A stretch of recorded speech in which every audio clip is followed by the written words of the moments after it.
Hey, what's going on YouTube? This is your KimchiKommander, and today we're talking about the High Republic issue 1 by Marvel Comics. High Republic issue 1 is out, and does it live up to the expectations and hype that we have around this sort of new era? No, kind of. Yeah, well, okay, see, that is pretty much how I can sum up how I feel about issue 1.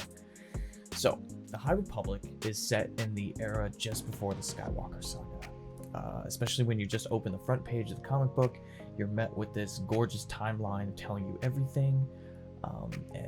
Even though Disney sort of rearranged some of the timelines and got rid of some of my favorite canon, freaking Old Republic's my favorite era. What are you doing, Disney? It's set in an age where there's a 1,000 year of peace, right? Sith haven't been seen for millennia, supposedly. So what could possibly make this portion, this saga, so compelling? I have no idea. That's the thought that I went in going into this. How can you make the height and peak of the Jedi so exciting? The potential is there. That's pretty much how I can sum up this whole issue. It has potential, but it just needs to take more risks. So the whole summary of issue 1. You're surrounding this character named Keeve and her Jedi Master, who's a Trandoshan Jedi with one arm. First off, that sounds like the most badass thing I've ever seen. I think that's awesome. That's one concept that I really enjoyed out of this first issue, was the fact that they introduced something like a Trandoshan Jedi. And on top of that fact, they made him have one arm in a battle that hasn't been seen yet. I'm more compelled to know about this one-armed master than I am about the main character, but we'll get into that in a little bit. So it surrounds the trial of Keeve and her Padawan training, and she has to choose between essentially continuing her trial to go forward and do something, or save the people in this small little village of this planet. And I gotta say, the story is really predictable. Issue 1, right off the bat, it plays note for note how you expect, and it sort of shoves so much Star Wars in you that it almost feels too much. Okay? It's got Padawan to Knight ceremony, it's got lightsaber battles, it's got starfighter stuff. It's like they want to show off so much of the new High Republic in every panel.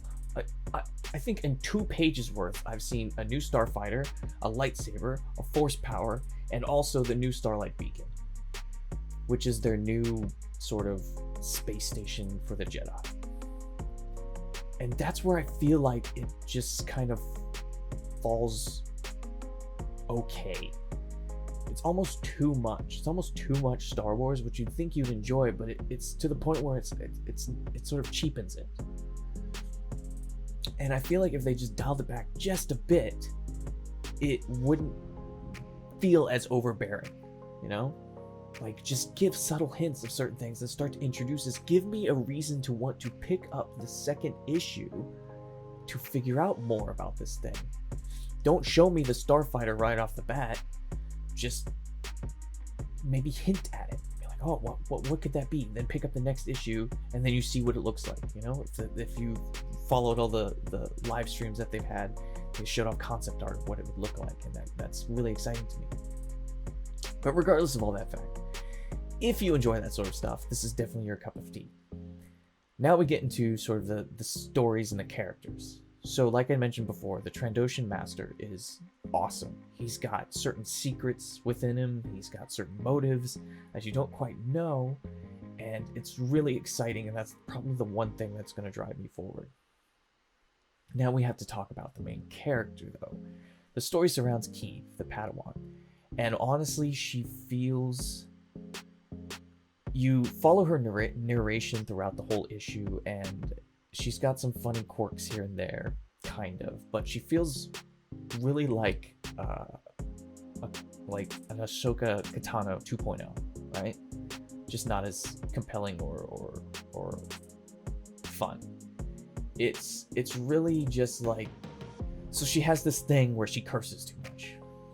in the issue, and you keep reading her thoughts, saying, "Oh, I really shouldn't curse," blah blah blah. But it's very like a childlike whimsy sort of conflict, right? It feels very Saturday morning cartoon, and by the end of it, there's no real arc that she has. It doesn't really feel like it. It feels literally that. It feels like a 20-minute Saturday morning cartoon, not at the beginning of the show, and not at the end. It's an episode somewhere in the middle, like Samurai Jack, for instance, which, by the way, is an amazing show. So don't compare the two. But maybe I shouldn't use Samurai Jack, actually. But think of any sort of mediocre cartoon show where you're right in the middle of the season and it's not an amazing climax episode, but it's not a really bad one either. That's where this issue 1 falls in. Because not only is the storyline predictable, but the arc happens so fast within literally 2 pages. And you're left with more sort of like feeling than you are with excitement, you know?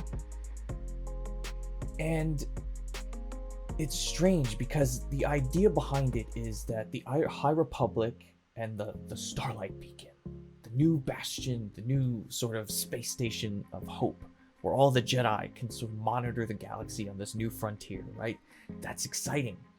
However, the one thing that I love about George Lucas's run into Star Wars is his risk-taking. Always just inventing something new, trying something new to see what works. And say what you want about the prequels, the clones are the coolest damn thing that happened in the prequels, in my opinion, and I love them. So, with that idea in mind, the Starlight Beacon is something we've seen before. It's literally the Justice League Watchtower. And I grew up as a DC kid, and I grew up watching Justice League, the cartoon, and I grew up reading the comic books. It's almost panel for panel the Watchtower.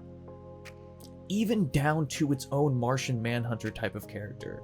It's got this Jedi that sits in this sort of chair and he's reading all this data and holograms, and they get phoned in and he's answering questions about the certain species and indigenous life form of the planet. And it's so much Watchtower, it's almost annoying. I cannot disassociate myself from seeing the DC Watchtower to what this Starlight Beacon's supposed to be. And part of me as a DC fan is like, oh, that could be really cool. But also part of me as a Star Wars fan really was hoping that they would take more risk. Think of the potential that you could have with an era before the Skywalker Saga that isn't the Old Republic. You have the potential of dealing with an enemy that isn't Sith, has no dark side influence. Think of the Vong. It was an awesome enemy. You can have that same type of potential and you don't have to loop it into a dark side sort of story. That's what I was hoping to get out of this. And issue 1 didn't really leave any sort of cliffhanger for me to, want to know what could the potential villain be. There's really no setup. It's really just set up in a way where it's like, hey, here's all the Jedi. This is the Warden of the Tower. These are the cool things. We're all amazing. Religious lightsaber in the air, light, hope, everything. It felt more, honestly, it felt like very religious zealous than Jedi Peacekeeper, you know? It was really strange at the end panel. It's like I was praising the sun for a second. Like, I feel like Disney just needs to take more risk, and Marvel needs to take more risk with this. And I know that they can do it. I know that they can get the people behind it. It is just issue 1. Like I said, there is certain things that happen that make it really exciting to see what the potential could be. How does this Transocean Jedi even train his Padawan? What happened to him? How does Keeve turn out, etc.? What sort of risks are riding on a space station that can monitor this part of the galaxy, and what's the pressure behind being the warden of this station? Those sort of potential questions are the things that are brought up that can make me want to continue reading, but there's no overarching huge hook that pulls me in. So overall, issue 1, I gotta say, Is it that compelling thing that we wanted in a new era and untouched Star Wars? Kind of. Yes, but also no. It is just issue 1. Do I recommend picking it up? Yeah. The art's gorgeous. Character designs, just fine. The character development, as small as it is, it's there. It's not an amazing read, and it's not the worst thing I've ever read in terms of a first issue comic. It sits somewhere safely in the middle, which is kind of resembling where the Jedi feel that they are right now. They're just safely in the middle. I don't feel the conflict that they have to feel, even though there's how many, it's a millennia of peace. So I'm hoping that there's more to it. But I gotta say right now, it's just sort of lukewarm. It's mediocre, it's in the middle, it's okay. It's not amazing. But here's to the future, here's to hoping that, man, they spin this right around. And I haven't picked up a Star Wars comic in a long time. So coming off the extended universe stuff and like Darth Talon and things like that, going into it now, it's some big shoes to fill, but I feel like they can do it. So here's hoping. And it's such a fun time to be a Star Wars fan now, with the Clone Wars returning, the Bad Batch, Mandalorian, like and I'm just now playing through the Fallen Order, and God, it's so fun to see the potential and to have that sort of childlike excitement, you know?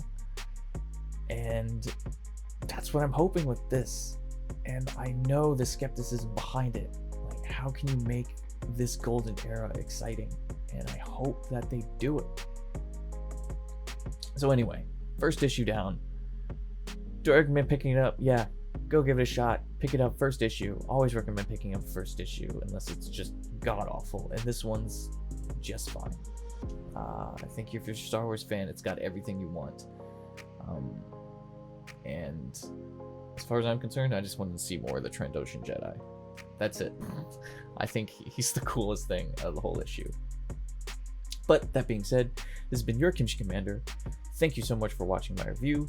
Please go ahead, if you enjoyed it, click the subscribe button down below, hit the little bell icon so my videos show up in your feed, and if you would like to see more, stick around. I'm gonna do a whole bunch more Star Wars stuff in the future now that I'm getting back into this. I'm working hard on my YouTube, and if you want to see me play through, I'm currently doing The Fallen Order and The Force Unleashed again on my Twitch. Go ahead and check out my Twitch. And for all sort of crazy fun comedy gaming content, go ahead and subscribe to my YouTube channel, and go ahead and check out my other videos. Leave a comment down below what you thought if you picked up the issue 1, if you're excited about the High Republic, or if not. Go ahead and leave your thoughts down below, and I will see you all later. All right, bye. Take care.